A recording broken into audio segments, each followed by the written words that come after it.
So we welcome the live streamers.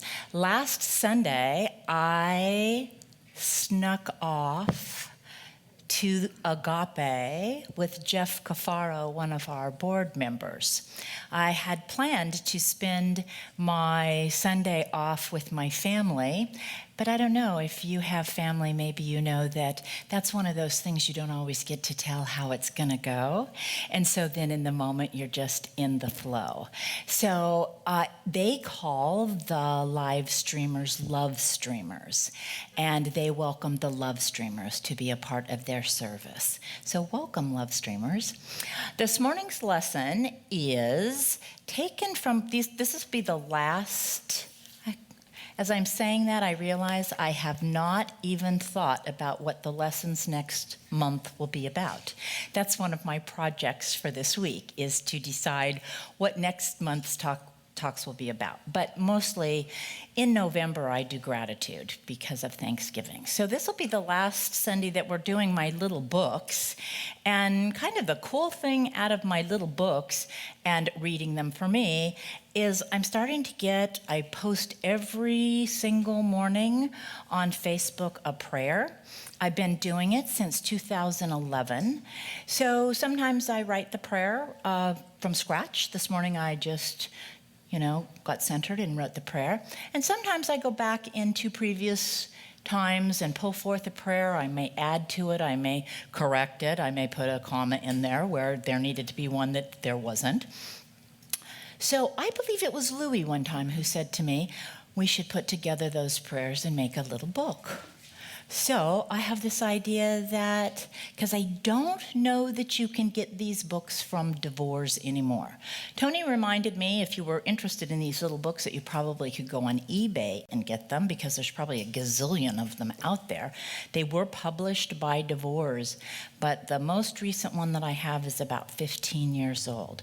So this morning's lesson is Pray and Prosper, and I took it from two little books. One is Money is God in Action by Raymond Charles Barker, who I did not know, and so I had to go and look up where his church was and how long ago he passed. He passed in 1988.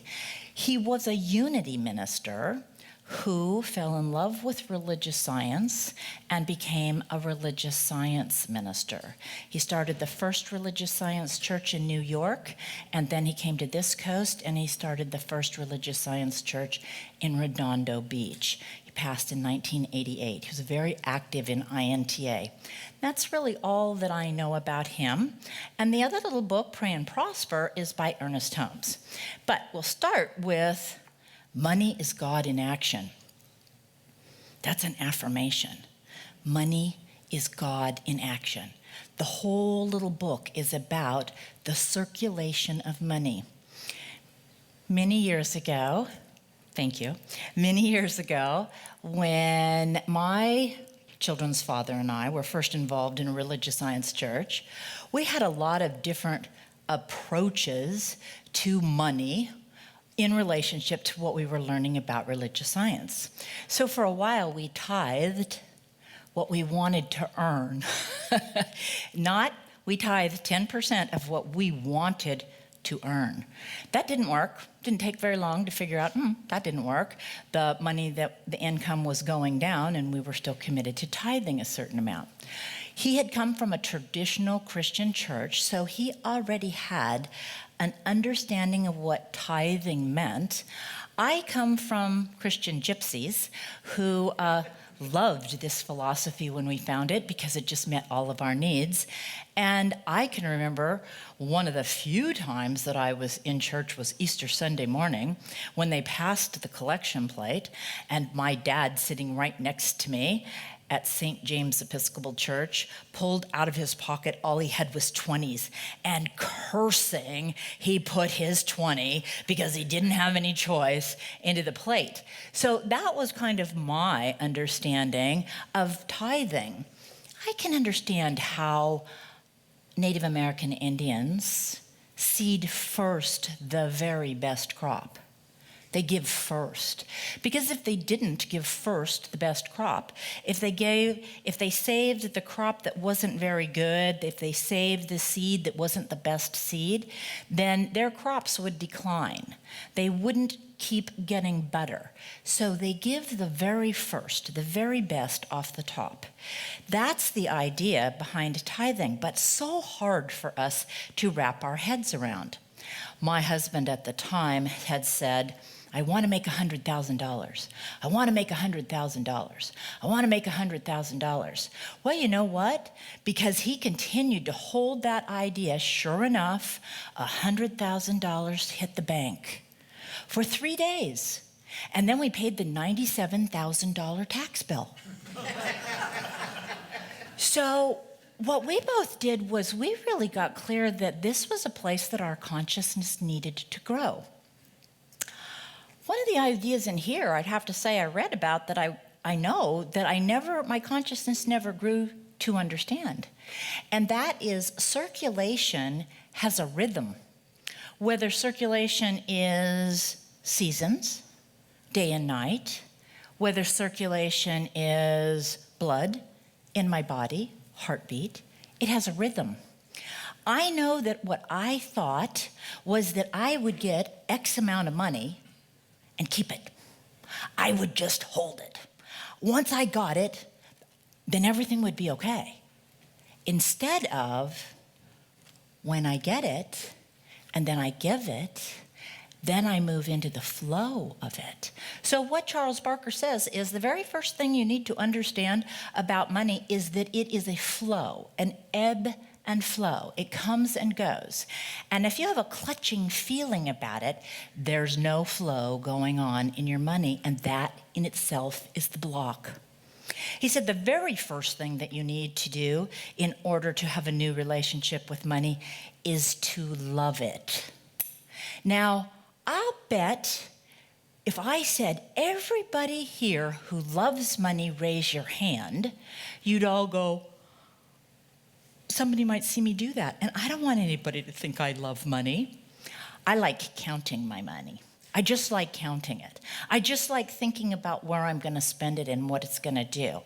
And when I read this, all of a sudden, instead of feeling like I'm a bad person for counting my money, I realized that that's a way that I can pay attention to the income and the outgo. That's a way I can live in the flow of money. No, I wouldn't stand up and say I love money. No, I wouldn't stand up and say I did it for money. But there's no place where God is not. There's no place where God is not. So what Raymond Charles Barker says is God is money. God is money flowing through us. And any place we hold on to that, any place we block that, we block it. And the restriction in its flow is that God can't give us any more because we have an idea about how it should be, or we have an idea that I need a certain amount and then I'll be okay. Or most of us have ideas that come from our parents. The greatest way that you learned from your parents was not what they said. And there's a wonderful little practice, where I ask you to touch your chin, I ask you to touch your chin, I ask you to touch your chin, and then I ask you to touch your forehead. And most people will continue to touch their chin and not listen to what I say, because we do what we see people doing. We don't always do what we hear people saying.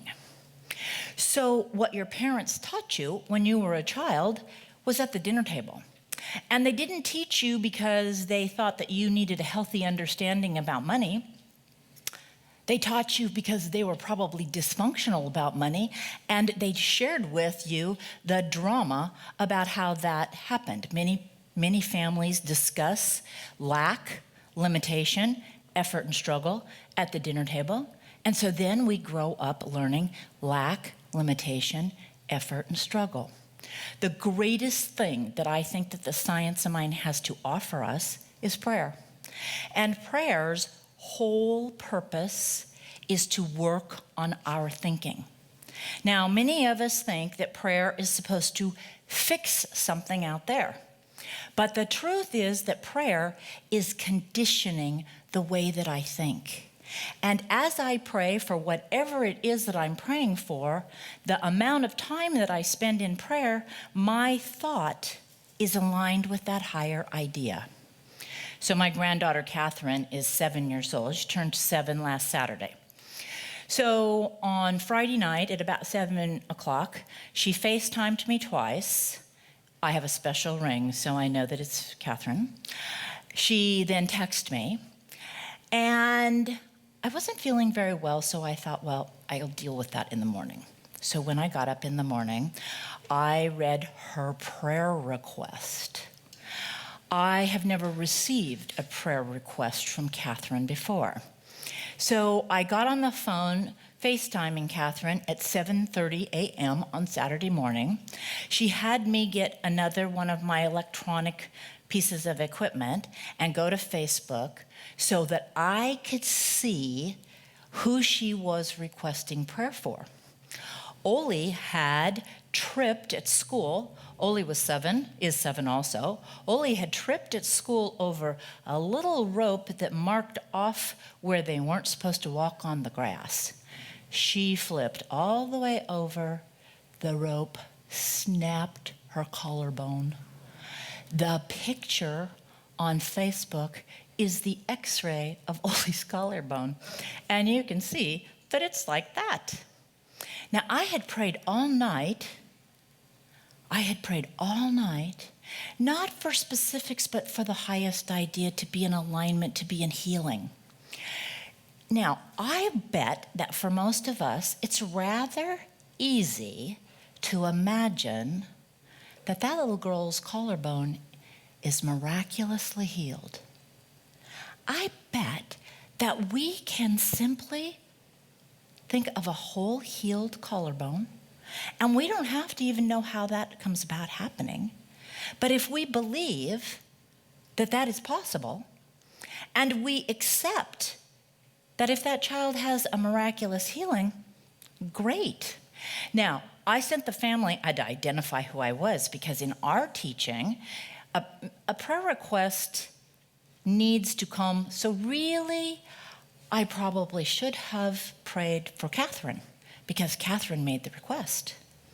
But I went, because Catherine had taken me to the Facebook page of the family, and I had seen the pictures. I said, I'm Catherine's grandmother, and she has made a prayer request. I was so proud of her for just making the prayer request.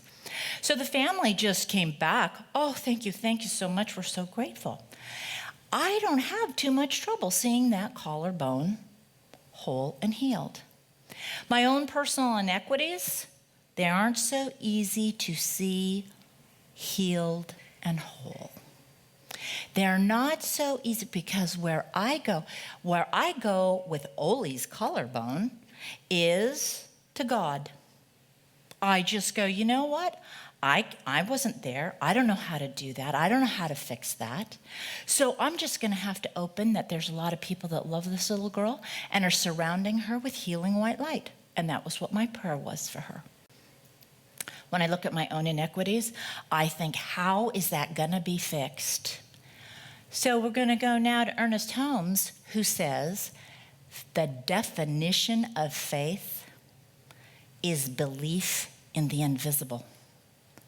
The definition of faith is belief in the invisible. So Paul told us in the Bible that nothing that is seen came from something that is seen. Everything that is seen has come from the unseen, the invisible. The invisible is the source of all of life. Ernest Holmes says that when we truly believe in the invisible, we stop paying attention to appearances. We stop looking out in the world and saying, this is right and this is wrong. He says the very thing that you judge the world by is the thing that judges you and limits you. It diminishes you. So if you're the kind of person that doesn't understand why they wore that, or the kind of person that doesn't understand why they said that, those are the very judgments that put you in that place where you can't access the invisible that is the source of all of life. The invisible created out of itself you.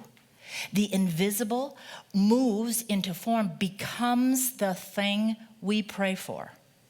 So when we actually go to God in prayer, and we go to God for only one thing, and that is communion. We go to God to align with the highest idea. There's two kinds of faith. There's blind faith, and there's faith that understands. Now, traditional teachings practiced and believed, taught blind faith, and you and I use blind faith every single day. It is definitely a real thing. However, when blind faith doesn't work, so it takes blind faith for me to get on an airplane. I don't know how it works. I bet Louie over there probably knows how the airplane works, but I have no idea how all that metal gets up off of the tarmac. I love to hear about people who got stuck on the tarmac for a couple of hours, because that's when they had faith and they got on the airplane and it didn't work out so well, and they were all really cranky and upset about it. My computer is the same way. I have no idea how all those little circuits and things make all that sense and everything.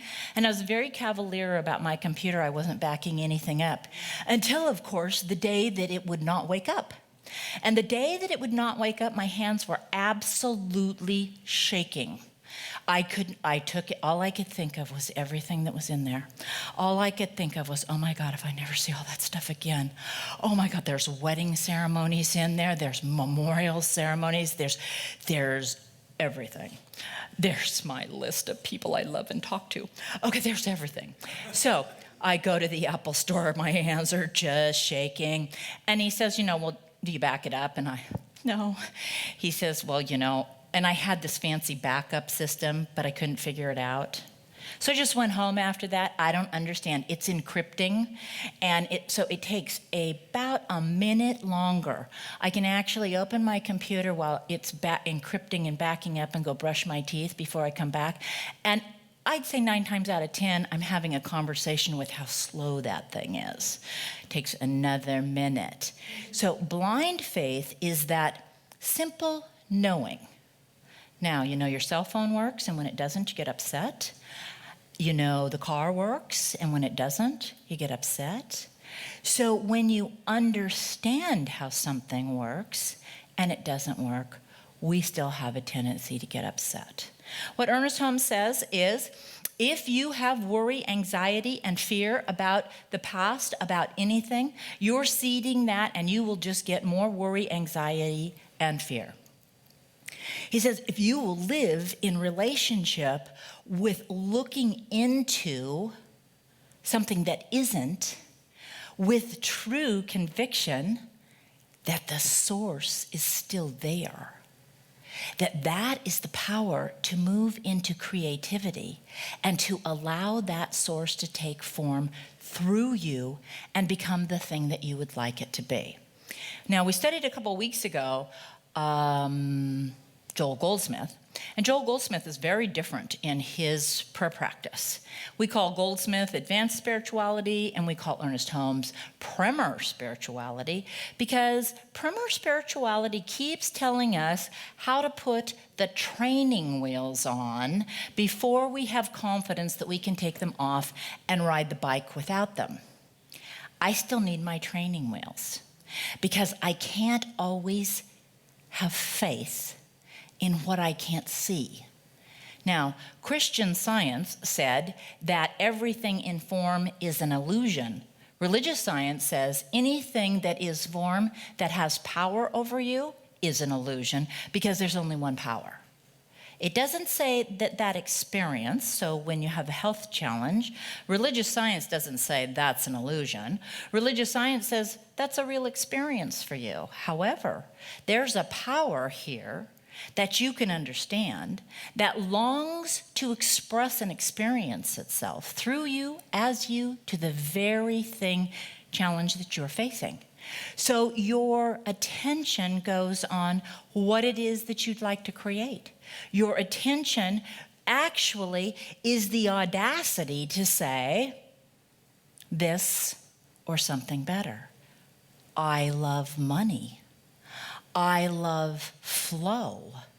I love God. Now, we've had a lot of conversation about God, but you can change that word out for any of the attributes or qualities of God. I love love. I love peace. I love harmony. Those are all the same word, the same thing, invisible. So the wind is invisible.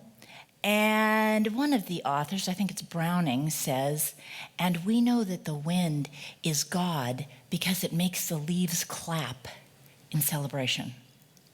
What a wonderful thought. That's in this little book. Praying, so Ernest Holmes has a couple of things that he says have to happen in order for us to move into a kind of prayer that is meaningful and powerful. He says we need to understand Jesus' teaching because he taught us how to pray. He taught us to pray with conviction. He taught us to pray with love. He taught us to pray with confidence. So when he went to raise Lazarus, he didn't say, did you want to come out?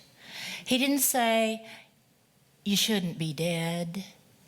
He didn't say there's a lot of people here that want me to perform a miracle. He said first, thank you, God, for always hearing my request. Thank you first. Now, religious science has actually changed the way that we pray, and so the fourth step of treatment is gratitude. But wherever you read Ernest Holmes' prayers are usually thank you first. He has a really good prayer in the back of this little book, and I invite you to close your eyes for just a minute as we go into this prayer, because this is a group prayer. The one Supreme Spirit is within, around, and through every member of this group. Each is a center of God-conscious life, truth, and action.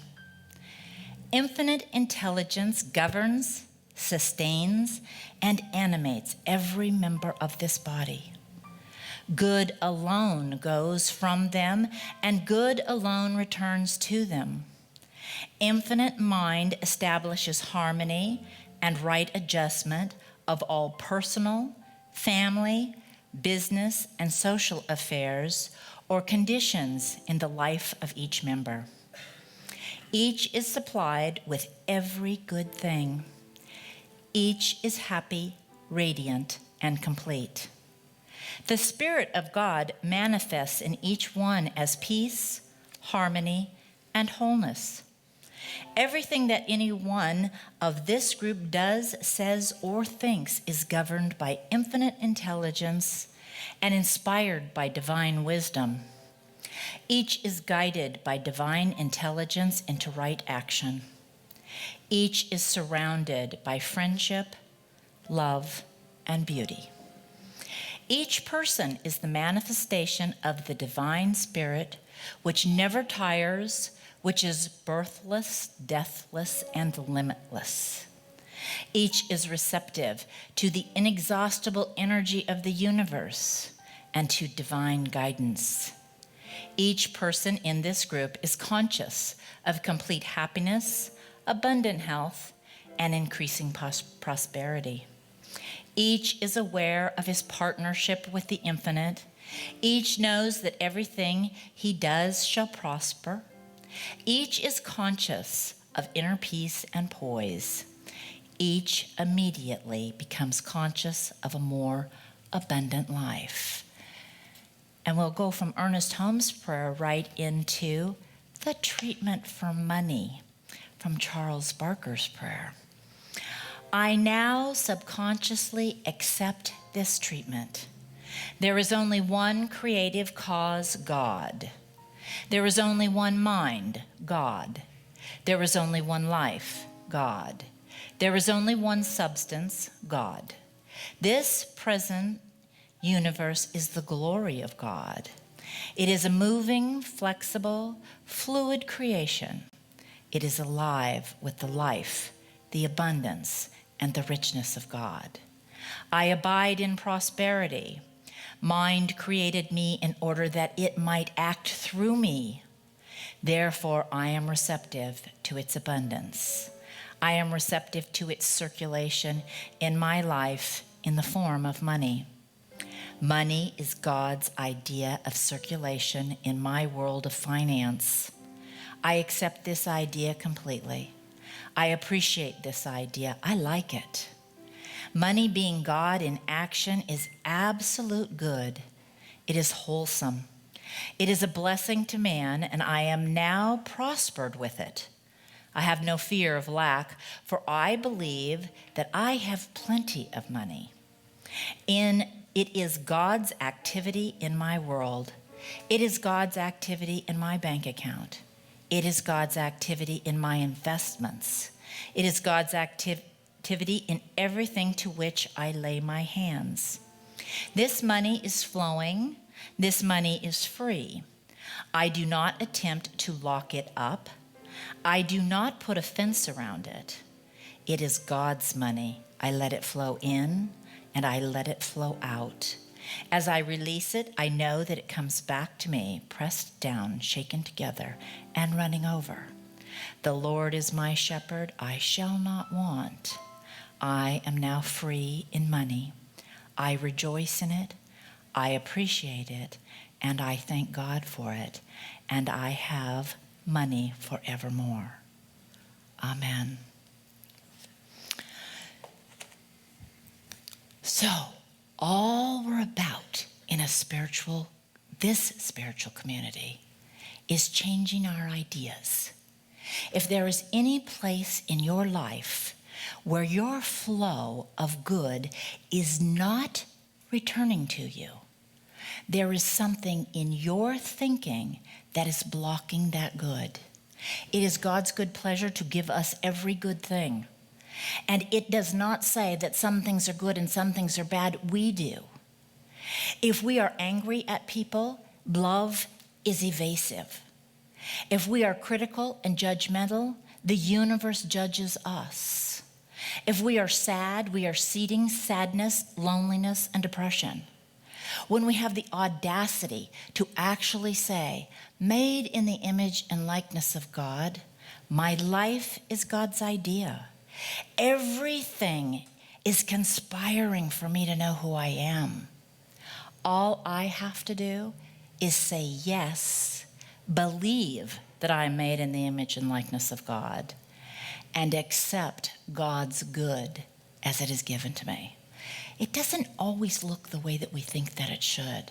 But when we have the idea that no matter what the appearances are of the situation that I am in, my invitation is to take my attention off the circumstances and put it back at the source. And then I allow the circumstances to take care of themselves. That's accepting God moving in my life for a greater good. Yes, I say what? What is to live in peace? What is to live in health? What is to live in healing and wholeness? I kid you not. I'm ready to hear from Oli's family that collarbone is miraculously healed. That is expecting God to do God's work. I can do it with someone like that. The practice, the invitation is for us to do it where we see inequities in our own lives. An inequity in your life is a place where you have judged that what is coming to you is not as it should be. And you have separated yourself from the blessing in that experience because you're in judgment that it's not what it should be. That isn't being one with the highest idea. That isn't living at the level of source. That's living at the level of appearance. The Bible tells us we cannot love two gods at the same time. And the God of appearance and the God of source become two gods for us. And when I'm caught up and attracted in the appearances around me, and when I'm efforting and struggling, thinking I need to make my good, I'm not connected with the highest idea. And no matter how strongly the highest idea is knocking at the door of my consciousness, I can't let it in if I'm looking out and saying I'm not getting what I want. So for each of us, the journey is the 18 inches from the head to the heart. The heart is that ability to love everything. So in Pray and Prosper, it says, be grateful for everything. So I empower you today to go out and look at the places where you have been judging life as less than and give thanks for it and be open to accept and receive the blessing. God bless you for choosing church.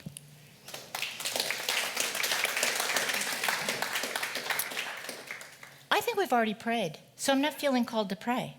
And since we don't have a musician, I'm not feeling called to have a musical piece here. Oh, yes, I can sing. Yes, I can. And the shower walls don't always come down. So I might lead us in the peace song, because gosh, did you hear us 2 weeks ago when we didn't have a leader in the peace song? We were bad.